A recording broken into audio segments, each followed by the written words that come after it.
My parents chose my sister's housewarming party over my wedding because I refused to invite her after she punched me. Now, my grandparents are walking me down the aisle. Hey everyone. Before we dive in, I have a quick favor to ask.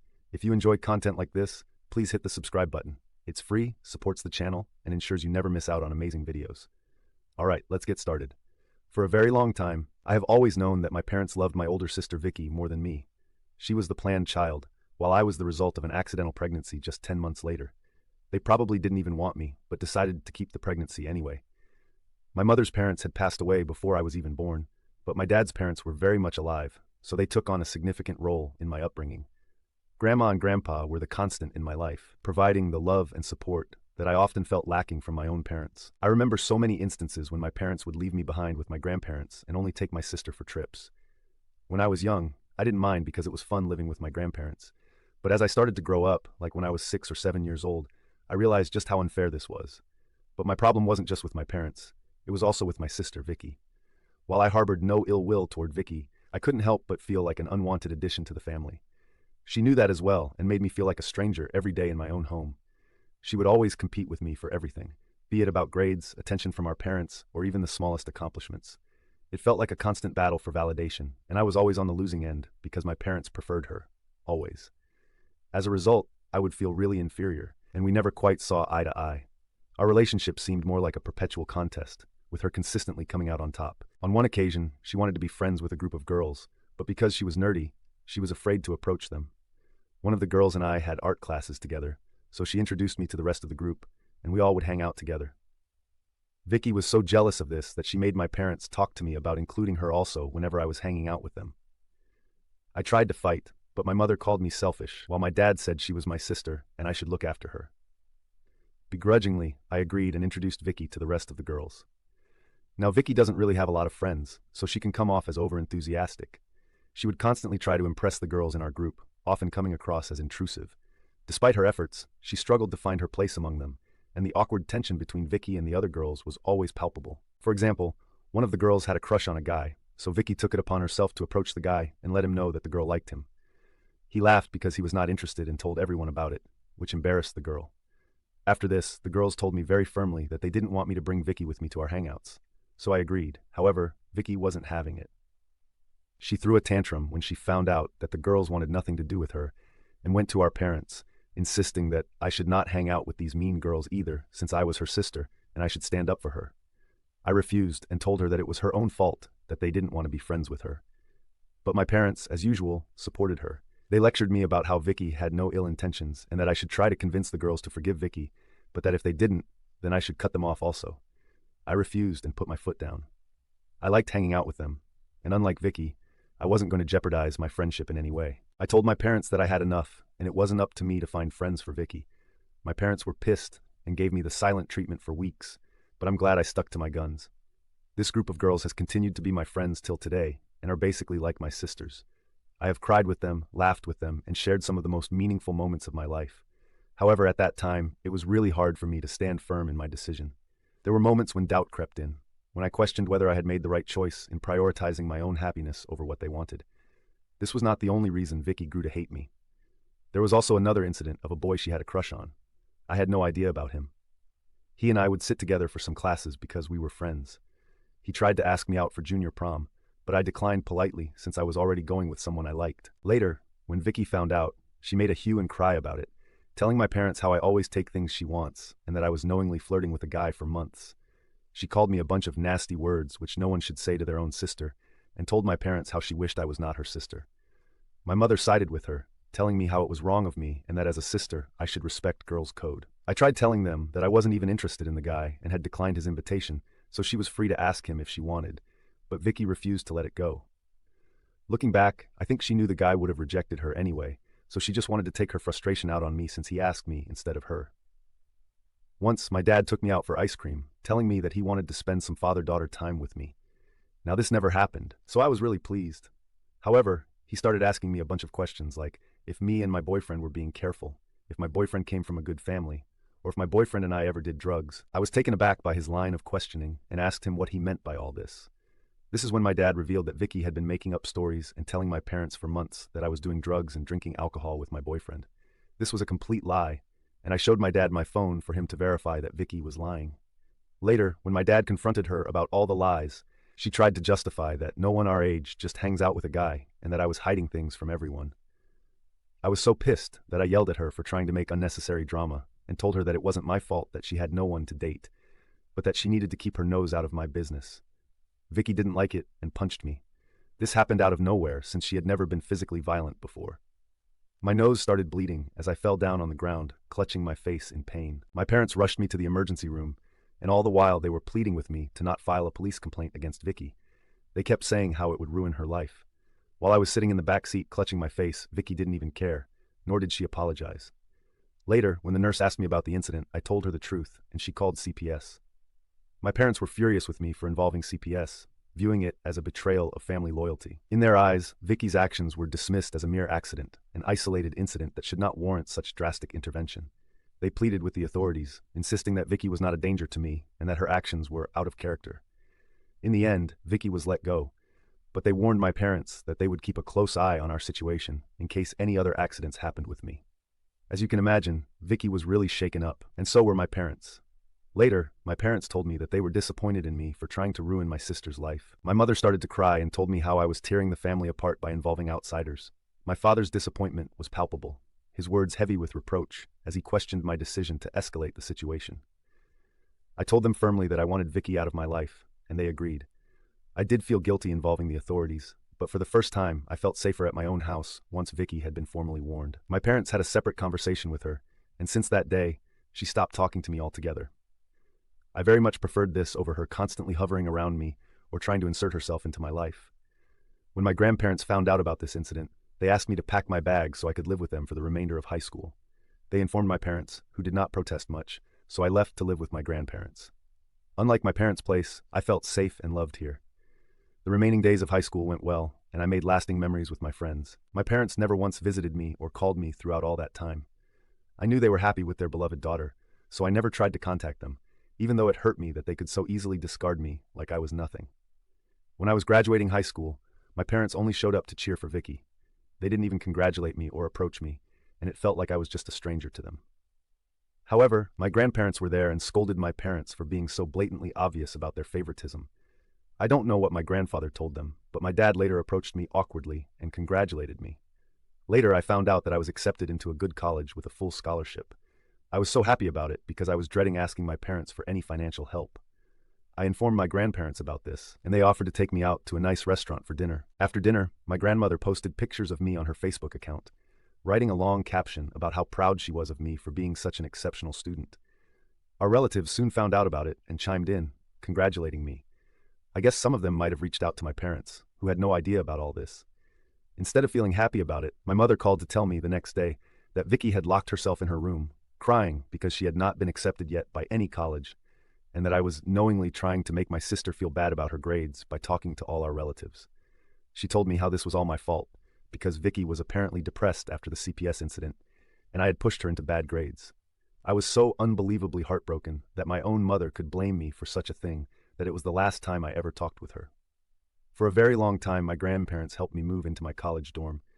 Due to my high school boyfriend's college being far away from me, we had broken up. I went into college single and ready to embrace the next chapter of my life with newfound independence and determination. The breakup had been difficult, but I was excited to meet new people. This is where I met Rob. He and I were both freshmen, and we both spent half of our days in the library. Rob was unlike anyone I had ever met before. His quiet demeanor and studious nature mirrored my own, and we quickly found common ground in our shared love for academia. As the weeks turned into months, our friendship blossomed into something deeper, and I realized that I had developed feelings for Rob that went beyond mere friendship. Being an extrovert, I was quite upfront about my feelings for Rob, and I was surprised to know that he felt the same way. We started going out and have been going 8 years strong. My grandparents have met Rob, and they absolutely adore him. I have met Rob's parents, who literally treat me like their own daughter.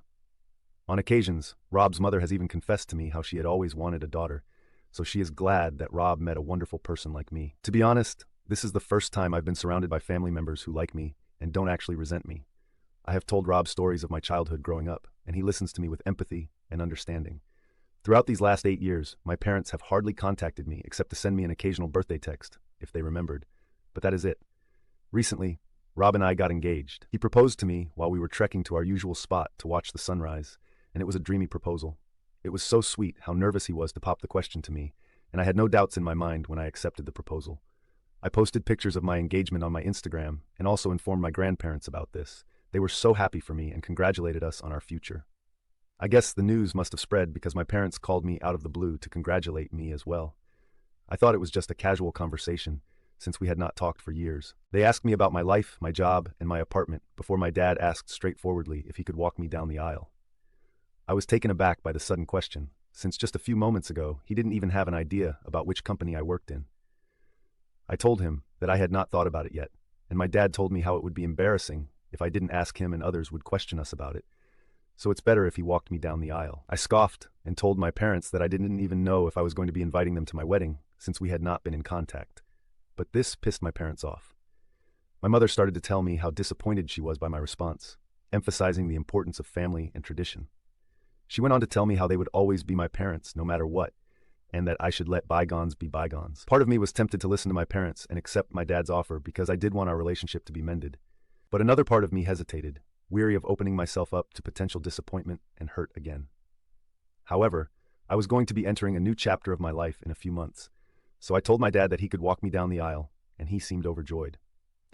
Now, during the wedding planning, I reached out to my high school girlfriends, who I had always stayed in touch with, despite the physical distance that had grown between us due to our careers. I told them how I wanted the gang back together, and that I wanted them to be my bridesmaids. There were a lot of happy tears and congratulations, and without hesitation they accepted my invitation to be part of my bridal party, embracing the opportunity to reunite and celebrate this milestone in our lives together. We all planned to go to Vegas to celebrate my bachelorette party, while Rob had a separate bachelorette party with his friends as well. My friends and I posted a bunch of pictures from the party, and overall, everyone had a lot of fun. However, when I came back home, my parents called me to let me know how disappointed they were that I had not invited Vicky to be a part of the celebration. I told them that there was no way that I would have involved Vicky in my bachelorette party, and that I didn't want her to be a part of my life. This took my parents by surprise, and they asked me what I meant. So I clarified that Vicky's actions, particularly her history of deceit and betrayal, had left me deeply wounded and mistrustful of her intentions. I couldn't fathom inviting her to such an intimate and joyous occasion as my bachelorette party, knowing that her presence would only cast a shadow over the festivities. I also informed my parents that this was also why she was not invited to my wedding. Hearing this, my parents lost it. They went off about how I had no right to exclude my sister from my wedding, and how it was my duty as her sister to include her in such important events. They told me that Vicky had been looking forward to meeting me after she found out that I was getting married. I was confused, and I asked my parents what gave her that idea, since we had not even talked to each other for such a very long time. But my parents brushed my concern aside, saying this is not how sisters behaved with each other. I understand where you're coming from, I told them, but you have to understand that my relationship with Vicky is complicated. After everything that's happened, I just don't feel comfortable having her be a part of my wedding. She has not even once apologized to me for everything she put me through. However, my parents, as usual, ignored my words. My mother kept saying how she wanted what was best for the family, and that inviting Vicky wasn't a big deal anyway. My dad insisted that our relatives would talk about why my sister wasn't invited, and this would cast a negative light on my wedding. However, I knew better than to yield to their demands, so I did not relent to them. I told them that I was okay with people talking behind my back and questioning my character as long as I was surrounded by people I liked and trusted during my wedding.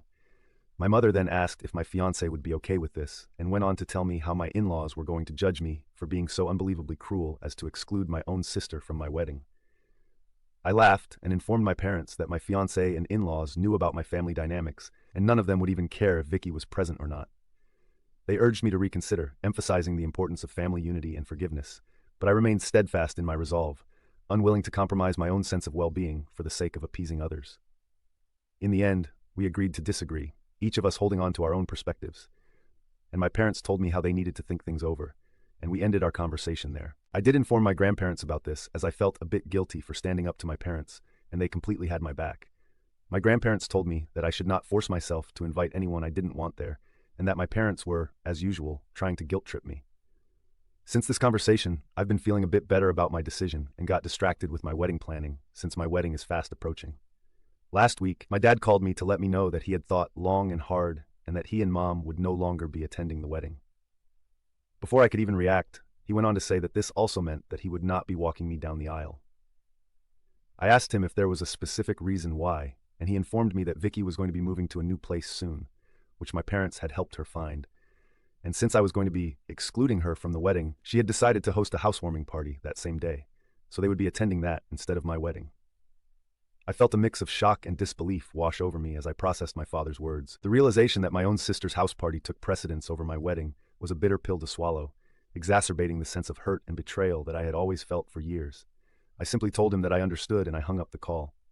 Although I tried to act brave in front of my dad, deep down the pain of rejection cut deeper than words could express. When I informed Rob, he was furious about how insensitive my parents could be after they were the ones who had insisted on being invited.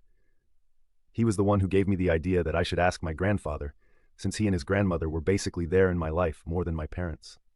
I agreed, so I called up my grandparents and asked them if they would be willing to walk me down the aisle at my wedding. Tears welled up in my eyes as I spoke, overcome with emotion at the thought of how much they meant to me. "You and Grandpa have always been there for me," I said, my voice choked with emotion. "You've been more than just grandparents to me. You've been like parents, and I can't imagine anyone else I'd rather have by my side on my wedding day." My grandparents didn't even hesitate before saying yes. They told me how honored they would be to walk me down the aisle, and unlike my parents, they would not disappoint me. Their words reassured me, and in that moment I felt a profound sense of peace and contentment wash over me. With my grandparents by my side, I knew that I had a family who loved me unconditionally and accepted me for who I was, flaws and all. I also talked to my in-laws about this, and Rob's parents assured me that they did not care if my parents didn't attend, and that regardless of their attendance, they were delighted to witness and support our union. My wedding is in 2 days, and today I woke up to several missed calls from my dad. I called him back, thinking it was an emergency, and when he picked up, he asked me if it was true that my grandparents were walking me down the aisle. I told him yes, that was true. And then my dad went off about how disrespectful this was to have asked my grandparents. I reminded him how he was the one who had declined to come to my wedding, so I didn't see why he was so upset. My dad went on to yell at me about how he and Mom were just trying to make me see the wrong of my ways, and that they thought that by declining the invitation, it would teach me a lesson. He went on to say how it was he and Mom who had raised me and paid for my food and education, so my grandparents had no right to replace him. I tried to reason with him, explaining that my grandparents had been there for me in ways he and Mom never were, but he wouldn't listen. He also told me how I had done nothing but ail everyone for me, and this was all my fault. Since this conversation, I've been wondering if I really did something wrong here. Aita for asking my grandparents to walk me down the aisle. Update 1. Wow. I did not expect so many people would comment on my post. I have seen a lot of advice and suggestions on how I should approach this situation. I do agree that I need to cut off my parents permanently because their constant back and forth is exhausting and is starting to affect my mental health. I don't want them in my life when they have consistently shown me that Vicky is always their first priority. My parents are indeed selfish, and I have known that for a long time. However, how can a child just stop loving her parents? It's a much easier thing to say, but it's very difficult to actually do it. However, for my mental peace, I have no choice but to do this so I can enjoy my wedding tomorrow. Update 2. Sorry for the lack of update this past month, but I have been quite busy since my wedding. First of all, yes, my wedding went quite well with my grandparents by my side as I walked down the aisle.